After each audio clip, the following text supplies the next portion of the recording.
संवाद संघर्ष आपल्या तालुक्याचा उद्दिष्ट आहे.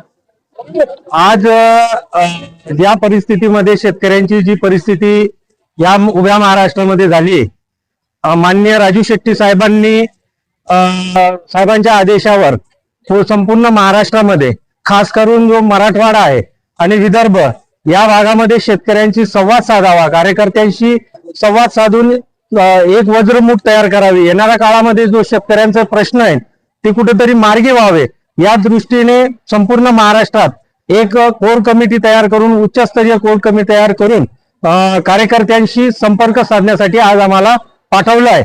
आणि याची सुरुवात आई तुळजा भवानीच्या पावनभूमीतून व्हावी अशी एक इच्छा संपूर्ण महाराष्ट्राच्या शेतकऱ्यांच्या कार्यकर्त्यांची होती.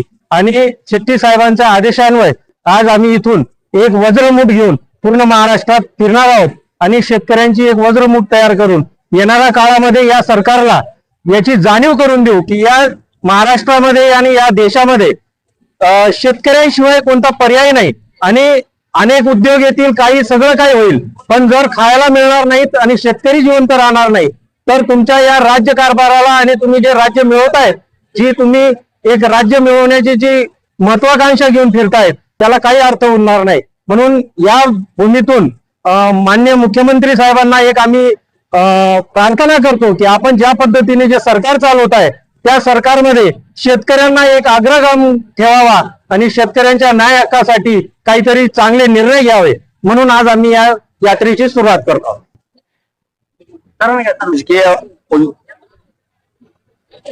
सध्याच्या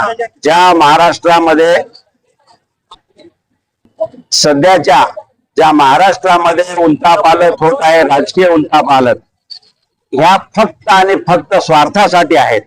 पण यावर्षी होणारा पावसाचा विलंब तो महाराष्ट्राच्या शेतीसाठी, देशाच्या शेतीसाठी भयानक आहे. आणि याच्या बरोबरच शेतीमालाची पडलेल्या किमती आणि जे शेती उत्पादकतेला लागणारे खत आहेत, रासायनिक खत आहेत, बियाणं आहेत, औषधी आहेत, तणनाशक आहेत, यांच्या वाढलेल्या किमती आणि जो काही यांनी कर्जमुक्तीचा घोषणा केली ती एवढी फसवी आहे की त्याच्यामध्ये फक्त 5% शेतकरी बसत आहेत. म्हणजे आमदार एकदा झालेला 3दा होऊ शकतो, पण कर्जमुक्ती ही एकदा झालेली पुन्हा होऊ शकत नाही. आणि त्याच्यामध्ये निकष एवढे लावले की ज्याच्यामध्ये शेतकरी बसण्याचं प्रमाण अत्यल्प आहे. याचा पूर्ण विचार व्हावा आणि सरसकट कर्जमुक्ती हाच आमचा हे आहे. मान्य राजू शेट्टी साहेबांनी हा जो आता आमच्या कमिटीचा दौरा आहे हा महाराष्ट्रभर, विदर्भ पूर्ण सगळीकडे फिरणार आहे. आणि आज आई तुळजाभवानीच्या चरणाशी आम्ही शपथ घेऊन या सरकारला सरसकट कर्जमुक्ती आणि शेतीमालाला रासभाव देण्यासाठी भाग पाडू याचा आम्ही इथून सुरुवात करत आहोत.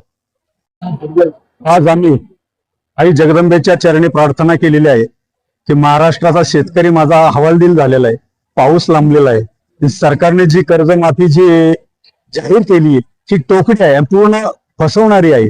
त्याचबरोबर या ठिकाणी ऊस उत्पादकांच्या FRP देखील मोठा प्रश्न आहे की ज्या कारखानदाराने अजून शेतकऱ्यांचे पैसे दिलेले नाहीत. शक्तीपीठ मार्ग हा रद्द झाला पाहिजे. अशा अनेक शेतकरी हिताच्या गोष्टी आम्ही आमच्या कमिटीनं माननीय राजू शेट्टी साहेब यांच्या मार्गदर्शनाखाली आम्ही घेऊन समाजामध्ये आमच्या संघटनेच्या लोकांशी भेटीगाठी घेऊन लोकांच्या पर्यंत हा मेसेज तळागाळापर्यंत पोहोचला पाहिजे. आणि आमच्या शेतकरी राज्याचे जे प्रश्न आहेत ते सोडण्यासाठी मायबाप सरकार जागृत झालं पाहिजे. यासाठी आमचा हा दौरा हा महाराष्ट्र आणि विदर्भामध्ये आता आम्ही सुरू करत आहोत.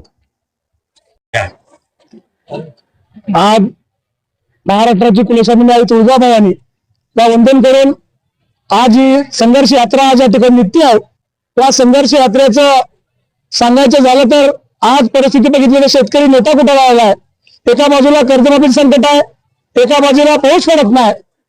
अशा उद्रेक अवस्थेमध्ये जिल्ह्यामध्ये अनेक घटना घडत आहेत आणि शेतकऱ्याच्या बाजूने बोलायला कोण तयार नाही. आज अभिमानासह सांगायला इच्छितो की आज शेतकऱ्याच्या बाजूने लढणारी स्वाभिमानी शेतकरी संघटना आहे. शेतकऱ्याला आवाहन करू इच्छितो की जरी जे कोण आंडू पांडू खासदार आमदार गेले फुटले गेले असतील तरी स्वाभिमानी शेतकरी संघटना शेतकऱ्याच्या बाजूला आहे आणि विरोधात म्हणून काम करावी, स्वाभिमानी शेतकरी संघटना काम करणार आहे, हा निश्चय आज या ठिकाणी केलेला आहे. एका काळामध्ये जोपर्यंत संपूर्ण कर्जमुक्ती होत नाही तोपर्यंत हा लढा सोडणार नाही, त्या ठिकाणी सांगतो आणि थांबतो.